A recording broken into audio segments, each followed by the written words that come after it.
Welcome to The Explainer. So glad you're joining us today. If you've been anywhere near Royse City lately, you know the summer of 2026 has been absolutely wild for local development. Today, we're breaking down this massive wave of municipal decisions that swept through the City Council in June and July. We are talking multi-million-dollar bonds, huge new commercial hubs, and major policy shifts.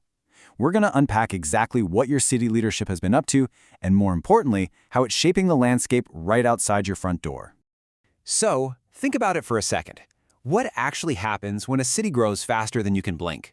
It's not just about spending more time sitting in traffic or waiting in longer lines at the grocery store. Behind the scenes, it's like a giant puzzle. It requires a staggering amount of commercial, residential, and infrastructure planning, and it all has to happen at exactly the same time. The sheer volume of paperwork, plats, and policy changes required to keep a booming city running safely is immense. And as you'll see from these summer meetings, Royse City is moving at lightning speed. All right, let's dive right in. We'll be using a 5-point civic scorecard to keep things neat. We're going to cover commercial updates and projects, residential expansion and infrastructure, budget and financial priorities, policy changes and actions, and finally, the big picture impact. Starting with Part 1, commercial updates and projects. We're talking big box stores, fitness, and services. The sheer scale of commercial development that just got the official green light is definitely a game changer. The council and planning commissions have been working overtime. First up, BJ's Wholesale Club, which is a massive retail addition for the city, had its final plat and I-30 overlay matrix compliance approved for a roughly 11-acre site. We're also getting a new Crunch Fitness on a 4.8-acre lot. Plus, Montfort RC Storage and a new Firestone Complete Auto Care cleared their zoning hurdles. You know, these aren't just pie-in-the-sky concepts anymore. The ink is dry, and these businesses are officially in the pipeline to break ground. But hey, retail and gyms aren't the only things heading our way. During a special joint workshop on July 13th between the City Council and the Community Development Corporation, leaders actually went into a closed executive session. The topic of that closed-door meeting? Economic development negotiations for a proposed entertainment venue right along the I-30 corridor. Now, the specific brand remains a secret for now, but the fact that the city is actively negotiating economic incentives tells us that major leisure and entertainment players are very seriously looking at Royse City. Moving on to Part 2, residential expansion and infrastructure. Literally laying the groundwork for our new neighbors. You might be wondering, where are all these new people going to live? Well, you can't just throw up houses, you have to legally structure the land first. Across the June 23rd and July 28th meetings, the council approved master plats for hundreds of acres of new subdivisions. Get this, 53.1 acres for Verandah Phase 8, over 75 acres for Clearview Ranch Phase 2 South, and a staggering 169.1 acres for Bear Pen Zone 2 and Palmetto Grove. When you hear numbers like that, you aren't just hearing about a few streets. You're looking at the foundational blueprints for entire new neighborhoods that will define the city's map for decades. And this brilliantly illustrates the cost of that kind of rapid expansion. $14.7 million. On June 23rd, the City Council authorized up to $14.7 million in special assessment revenue bonds, specifically for the Waterscape Annex Public Improvement District, or PID. Now, this doesn't actually come out of the city's general fund. It's a really clever financial engine where infrastructure costs, think roads and water lines for a new development, are funded by bonds. Those bonds are then paid back over time through special assessments on the property owners within that specific district. It's absolutely crucial for letting infrastructure keep pace with developer demands. Which brings us right into Part 3, budget and financial priorities. Basically, funding growth and what it means for taxpayers. To really grasp the budget, let's look at the taxpayer impact statement from that July 13th workshop.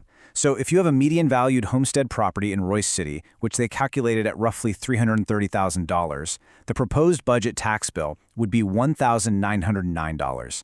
Now compare that to a strict no new revenue tax rate, meaning the city brings in the exact same property tax revenue as last year, despite property values going up.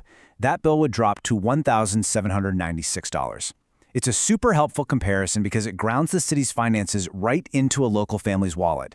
It shows exactly how the cost of running a growing city impacts your household. At that exact same joint workshop, city leaders didn't just crunch the numbers. They mapped out a vision. They established 5 strategic future development goals. They want to laser-focus their economic development on bringing in entertainment, revitalizing Main Street, expanding medical facilities, attracting technology firms, and bolstering the industrial sector. These 5 goals are the city's ultimate roadmap right now. When developers come knocking, these are the exact priority boxes Royse City is looking to check. All right, Part 4, Policy Changes and Actions, Establishing the Rules for Expansion. Growth always means new rules, and this timeline shows how safety and infrastructure policies moved in lockstep over the summer. On June 9th, the city pushed back on the Hunt County Emergency Services District boundaries, essentially protecting their own municipal jurisdiction. Then on June 23rd, they passed a major highway safety ban. And by July 14th, they had to flex some legal muscle to secure land for a brand new public roadway. Let's actually take a closer look at those last two. So the crucial point regarding that June 23rd meeting is Ordinance 405.003M. This makes it explicitly illegal to solicit funds within highway construction or maintenance work zones. With the massive amount of I-30 construction and road expansion happening all around Royse City right now, having people standing in active work zones asking for money is just incredibly dangerous. This policy is a direct, localized response to keep everyone, pedestrians and drivers, safe while the highways are being torn up and rebuilt. And sometimes laying down new pavement requires some pretty tough legal maneuvers. On July 14th, the council formally declared a public necessity for the construction of a roadway called Morning Dove Boulevard. Because they couldn't just acquire the land through standard negotiations, they authorized condemnation proceedings. This allows the city to legally acquire over 3.2 acres of land outright, plus additional easements for drainage, water, and construction. It just goes to show that when a road is deemed an absolute necessity for traffic flow, the council will use its full authority to get it built.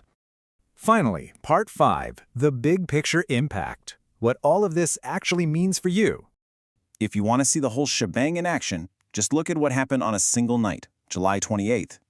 The City Council unanimously passed the 2026 annual updates for 4 major public improvement districts all at once: Bahamas PID number 2, Clearview Ranch, Liberty Crossing, and Waterscape. These are the financial engines fueling everything we've talked about.